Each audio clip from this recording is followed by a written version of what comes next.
Daniel had been gone for nearly 3 weeks. Long days in Berlin, meetings, late-night calls. I missed him. Or at least, I missed the idea of us. So I planned a small dinner at our favorite bistro when he returned. Just a few close friends. A warm meal, a way to remind him, and myself, that we still had something worth holding on to. I wore the red dress he liked, the one with the low back and long sleeves. I curled my hair, painted my lips the exact shade he used to compliment. I set the reservation under both our names. I wanted it to feel like us again. What I didn't expect was Ryan. He wasn't supposed to be there. I hadn't told him about the dinner. In fact, I'd been slowly trying to end things, spacing out my replies, ignoring his calls. But there he was, standing near the bar, talking to one of our mutual friends, drink in hand. His eyes already on me like he knew. The moment Daniel walked in and kissed me on the cheek, I felt it. That shift in the air. Ryan's stare sharpened. I tried not to look. Tried not to let my face betray the tremble that started in my stomach and reached my hands. Dinner began simple enough. For couples, round table,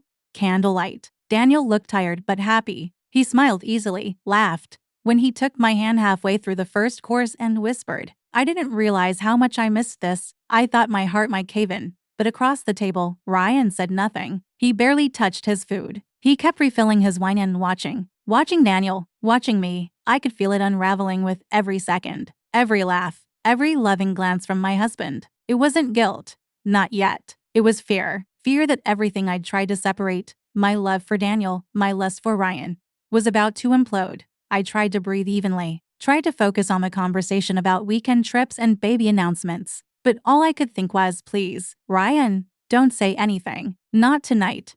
He shifted in his chair, his jaw tight. When Daniel leaned in to tell a story about the disaster of German airport security, Ryan scoffed under his breath. No one seemed to hear it, except me. I tightened my grip on my wine glass. We'd met during one of Daniel's trips. Ryan worked in the same office building, 2 floors down. A coffee shop run-in turned into casual texts, then drinks, then a night I told myself would never happen again. But it did. Over and over, I told myself it wasn't real. That Daniel and I were still the core of my life. That Ryan was just an escape. But escape doesn't show up uninvited. Escape doesn't glare at your husband across candlelight. When Daniel excused himself to the restroom, Ryan leaned over slightly. "You're good at pretending," he said quietly. "But you're shaking."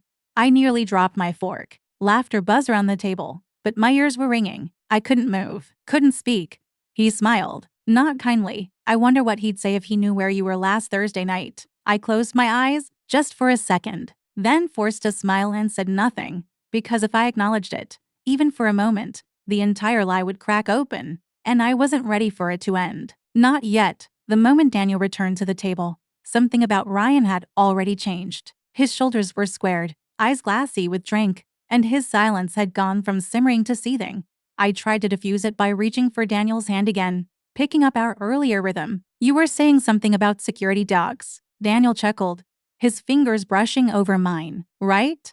So this German shepherd wouldn't stop sniffing my back. And I'm thinking, great, I'm going to prison for smuggling toothpaste." The table laughed, including me, a little too loudly, but Ryan didn't laugh. Daniel leaned closer and said quietly, "Just for me, I missed you more than I thought I could."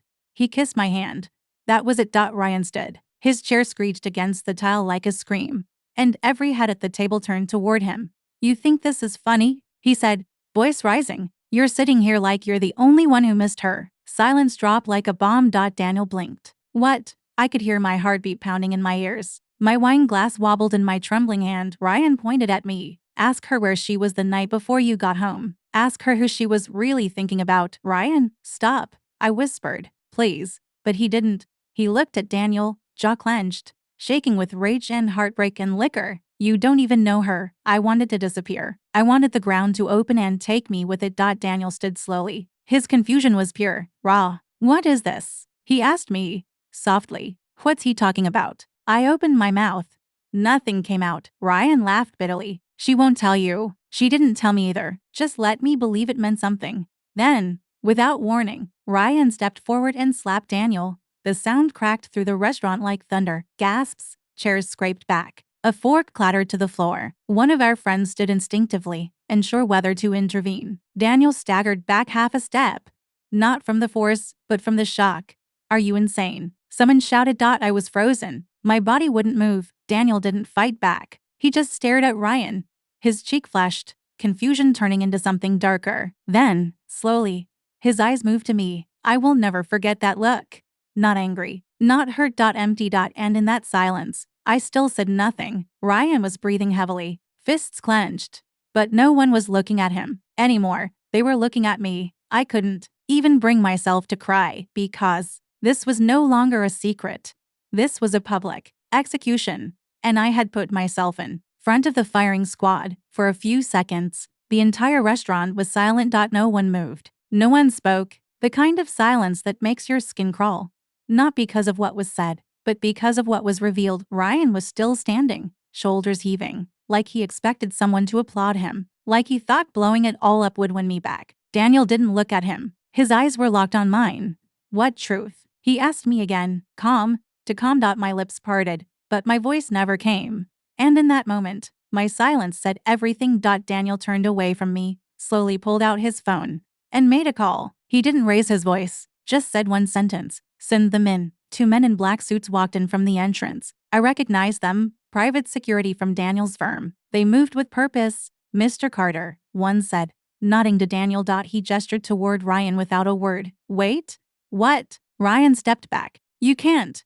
What the hell is this? You assaulted someone in public. The guard said, calm but firm. We have it on video. Let's go. Ryan looked at me. Wild. You're going to let this happen? After everything? Say something. But I couldn't. I just stared at the table, at the untouched bread, at the half-drunk glasses, at the mess I made. Get your hands off me. Ryan barked, but they didn't listen. The guards escorted him out, his voice growing louder, more desperate, until the door closed behind them. Daniel stood still for a moment longer. Then he turned and walked out without looking at me. I scrambled after him. Daniel, wait, please.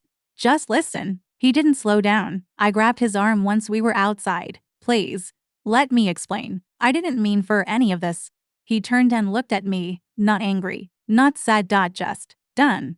I was tired, not stupid, he said. You think I didn't notice? The phone turned face down, the cold kisses, the fake smiles. I opened my mouth. Still, nothing. You had your chance to be honest. Tonight was supposed to be a dinner with our friends, a night to reconnect. And you brought him here. I didn't. He came on his own. I swear. Daniel just shook his head. You made your choice a long time ago. He got in a cab, closed the door, drove away. I stood there in heels that suddenly felt too high, under lights that felt too harsh, in a dress that no longer looked beautiful. When I got home, the apartment was dark. His closet was empty. On the kitchen counter, folded once and placed gently beside the keys I gave him on our wedding night, was a note. You've chosen your path. I hope he was worth it. His number was blocked. His email, unreachable. I tried Ryan's phone too, straight to voicemail, again and again, until it said his inbox was full. The next morning, a friend called. Did you see the news? Ryan had been arrested. Daniel had filed assault charges. Restaurant security footage was submitted. Witnesses named. I stared at the screen, watching Ryan's mugshot blink onto the local site. The man who'd once made me feel desired now looked like a fool. And I had made him one. 2 days later, Daniel filed for divorce. No contact, no confrontation, just a clean legal knife. Word spread. People stopped calling. Friends dropped off. Neighbors whispered. I didn't cry right away. I waited for someone to reach out, for Daniel to ask why, for Ryan to demand, how could you? But all I got was silence. And eventually, the tears came. Not all at once, but in waves. At night. In the morning. While brushing my teeth. One moment, one choice, one slap across a white tablecloth dinner table. And the entire illusion collapsed. I wanted too much. I thought I could manage 2 hearts without breaking my own. Instead, I broke 3.